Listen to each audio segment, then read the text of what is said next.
சின்ன வயசுலலாம் பார்த்தீங்கன்னா, யாரையாவது ஒருத்தர் இவங்க தான் என்னோட பெஸ்ட் ஃப்ரெண்ட் அப்படின்னு சொல்லிட்டு, நம்ம அவங்க கூடயே சுற்றிட்டு விளையாண்டுட்டு இருந்திருப்போம். நீயும் நானும் வளர்ந்ததுக்கப்புறமும் பெஸ்ட் ஃப்ரெண்ட்ஸாக இருப்போம், ஓகேவா அப்படின்னு சொல்லி பிங்கி ப்ராமிஸ்லாம் பண்ணி நம்ம சுற்றிட்டு இருந்திருப்போம்.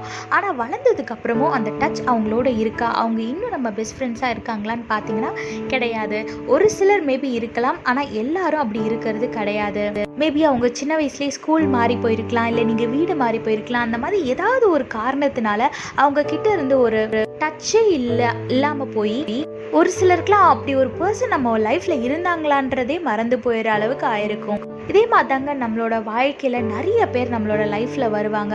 ஆனால் யாருமே பெர்மனண்ட்டாக நம்ம கூட இருக்க போகிறது கிடையாது. அது இவங்க தான்ப்பா நம்மளுக்கு ரொம்ப நம்பிக்கையானாலும், இவங்க எப்போவுமே நம்ம கூட இருப்பாங்கன்னு ஒரு சிலரை நினைப்போம். ஆனால் பிரச்சனைன்னு வரும்போது, நம்மளுக்கு ஒரு தேவன் வரும்போது நம்மளை டீலில் விட்டுட்டு போயிடுவாங்க. ஒரு சிலர் நம்மளை வச்சு ஏதாவது ஒரு காரியம் ஆக வேண்டியது இருக்கும். அந்த காரியம் ஆனதுக்கப்புறம் நம்மளை அப்படியே விட்டுட்டு போயிடுவாங்க.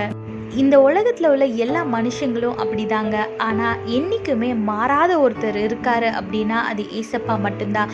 வேதத்தில் பாருங்க, எபிரேயர் 13:8 போட்டிருக்கு, ஏசு கிறிஸ்து நேற்றும் இன்றும் என்றும் மாறாதவராக இருக்கிறாருன்னு வேதத்தில் போட்டிருக்கு.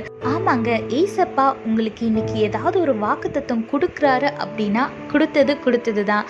அது எப்படினாலும் ஏசப்பா உங்களோட வாழ்க்கையில் நிறைவேற்றுவார். அது இப்போ வரைக்கும் நிறைவேறலையே, இத்தனை வருஷம் ஆயிடுச்சு அப்படின்னு நீங்கள் புலம்புறீங்க அப்படின்னா இன்னும் நீங்கள் அதுக்கு தயாராகலை. தேவன் அதுக்குன்னு குறித்த நேரம் இன்னும் வரலன்னு அர்த்தமே தவிர அவர் உங்களை மறந்துட்டாரு, இல்லை சொன்ன வாக்கை வாபஸ் வாங்கிட்டாருன்னா கிடையவே கிடையாது.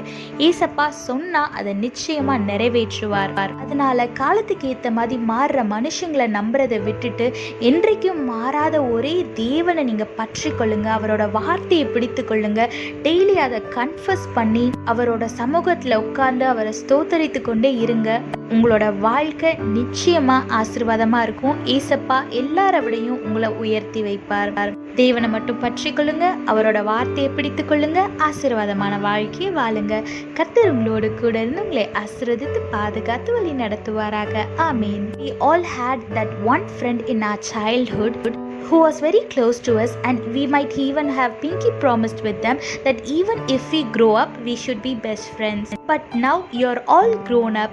If you turn back and have a look at the past, you might not even have talked a single word to that person.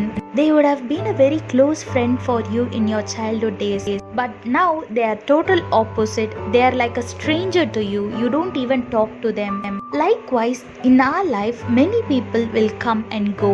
No one is permanent, and some people come to you and become your friends, and if there is a bad situation and you're asking them for any help, they will just leave you and they will go away. Some people will come in your life just to use you, and when their work is done they will leave you. But the only person who never changes and who is always there for you is our Lord Jesus. Look what the Bible says in Hebrews chapter 13 verse 8. Jesus Christ is the same yesterday and today and forever. Yes, he is unchangeable. He will never change. If he has given a promise to you, he will definitely make that promise to happen. You might think it has been years and nothing that God has promised has happened in my life. But don't worry, that means you're not ready, you're not prepared, or it is not just his time. When his time comes, he will definitely make that promise to happen in your life.